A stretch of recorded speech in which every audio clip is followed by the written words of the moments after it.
Dito sa mundong ito ngayon, bawal dito ang balat sibuyas. Pag binato ka ng bato, batuhin mo rin ang hollow block para patas.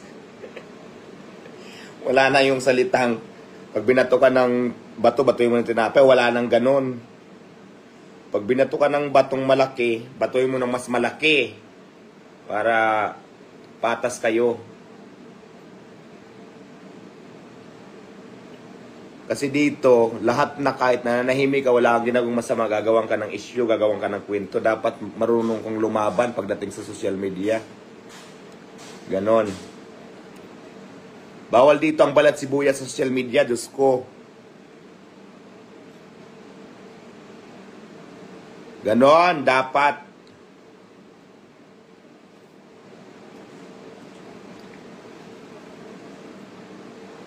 Matagal ako na nahimik sa mga ganyang bagay, pero this time, kailangan na natin silang patulan sa pamamagitan ng salita. Para at least, ma-realize din nila na hindi tama yung ginagawa nila. Bakit? Bato ba ako? Tao lang din naman ako, nasasaktan din.